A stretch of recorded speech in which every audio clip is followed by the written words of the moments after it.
رات کے اندھیرے میں وہ چیخ رہی تھی، مدد کے لیے پکار رہی تھی، مگر کوئی نہیں تھا جو اسے بچا سکتا۔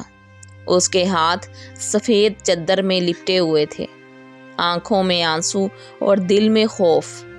سامنے ایک قدیم سیاہ پتھر رکھا ہوا تھا۔ مولوی صاحب نکاح کے الفاظ پڑھ رہا تھا۔ قبول ہے؟ ماریا کی ہچکی بند گئی۔ وہ جانتی تھی کہ اس نے اگر ہاں کہہ دیا تو اس کی زندگی ہمیشہ کے لیے بدل جائے گی۔ قبول ہے، اس نے کانپتی ہوئی آواز میں کہا۔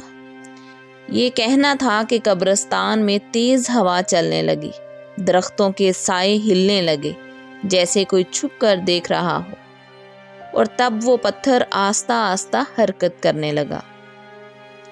یہ کوئی عام پتھر نہیں تھا، چنار کوٹ کی خوفناک روایت۔ یہ واقعہ پاکستان کے ایک پرانے گاؤں چنار کوٹ کا تھا۔ یہاں کے لوگ صدیوں سے ایک خوفناک روایت پر یقین رکھتے تھے۔ اگر کسی لڑکی کی شادی وقت پر نہ ہوتی تو اس کی شادی پتھر سے کر دی جاتی۔ کہا جاتا تھا کہ جو لڑکی نکاح کے بعد زندہ بچ جاتی وہ اگلی صبح ہمیشہ کے لیے غائب ہو جاتی۔ نہ اس کی لاش ملتی، نہ کوئی سراغ، وہ کہیں کھو جاتی تھی۔ ماریا کو کبھی بھی ان باتوں پر یقین نہیں ہوا تھا، مگر آج وہ خود اس خوفناک رسم کا حصہ بن چکی تھی۔ نکاح مکمل ہونے کے بعد سب لوگ چلے گئے۔ ماریا کو قبرستان میں اکیلا چھوڑ دیا گیا، جیسے ایک قربانی کا بکرا۔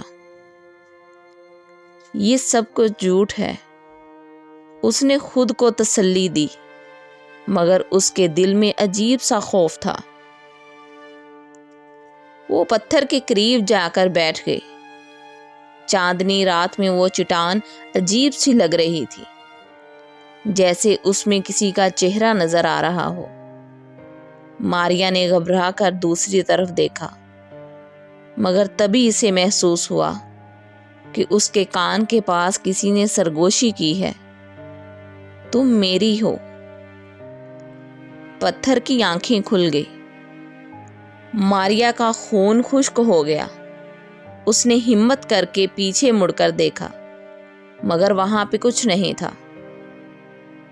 پتھر میں دراڑیں پڑنے لگی، جیسے اندر سے کوئی نکلنے کی کوشش کر رہا ہو۔ ماریا نے خوف سے پیچھے ہٹنے کی کوشش کی، مگر اس کے پاؤں زمین پر جم گئے۔ اچانک پتھر میں دو سرخ آنکھیں نمودار ہوئیں۔ وہ مخلوق باہر نکل آئی۔ یہ کوئی انسان نہیں تھا، یہ ایک سیاہ سایہ تھا جس کا جسم ہوا میں ہل رہا تھا، جیسے وہ کسی اور دنیا سے آیا ہو۔ میں صدیوں سے تمہارا انتظار کر رہا تھا، وہ خوفناک آواز میں بولا۔ ماریا کا دم گھٹنے لگا۔ اسے لگا آج اس کی آخری رات ہے۔ مگر تبھی ماریا کو اپنی دادی کا دیا ہوا ایک تعویذ یاد آیا۔ اس نے کانپتے ہاتھوں سے اس تعویذ کو پکڑا اور زور زور سے سورۃ فلق پڑھنی شروع کر دی۔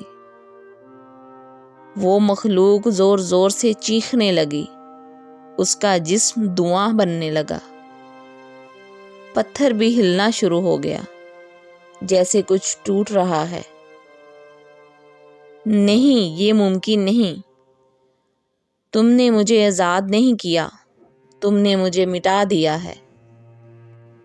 ایک زوردار دھماکے کے ساتھ وہ مخلوق غائب ہو گئی اور پتھر کے دو ٹکڑے ہو گئے۔ اگلی صبح جب لوگ قبرستان میں آئے تو سب دیکھ کر حیران رہ گئے۔ ماریا وہاں پہ زندہ کھڑی تھی۔ بزرگوں نے حیران ہو کر پوچھا، یہ کیسے ممکن ہے؟ ماریا نے آہستہ سے کہا، یہ سب جھوٹ تھا، ایک دھوکہ تھا۔ یہ پتھر بس ایک پتھر تھا، اور جو تمہارے دماغ میں ایک خوف تھا وہی اسے زندہ کرتا تھا۔ اس دن کے بعد گاؤں کی کسی بھی لڑکی کی شادی پتھر سے نہیں کی گئی۔ کہا جاتا ہے کہ وہ پتھر آج بھی قبرستان میں پڑا ہوا ہے اور کبھی کبھی رات کے وقت اس کے اندر سرخ روشنی جھلکتی ہے، جیسے کوئی اس کے اندر قید ہو۔ جو لوگ بغیر سوچے سمجھے صدیوں پرانی رسومات پر عمل کرتے ہیں، وہ خود بھی نقصان اٹھاتے ہیں اور دوسروں کی زندگی کو بھی برباد کر دیتے ہیں۔ ڈر صرف دماغ میں ہوتا ہے۔ بعض اوقات جو چیز ہمیں سب سے زیادہ خوف زدہ کرتی ہے وہ حقیقت میں صرف ہمارے وہم کا نتیجہ ہوتی ہے۔ اگر ہم ہمت سے کام لیں تو ہر خوف پر قابو پایا جا سکتا ہے۔ علم اور ایمان سب سے بڑی طاقت ہے۔ اگر ماریا کو سورت فلک نہ آتی اور وہ اپنی دادی کے دیے ہوئے تعویذ پر یقین نہ رکھتی تو شاید وہ آج اس خوف کی صورتحال سے بچ نہ پاتی۔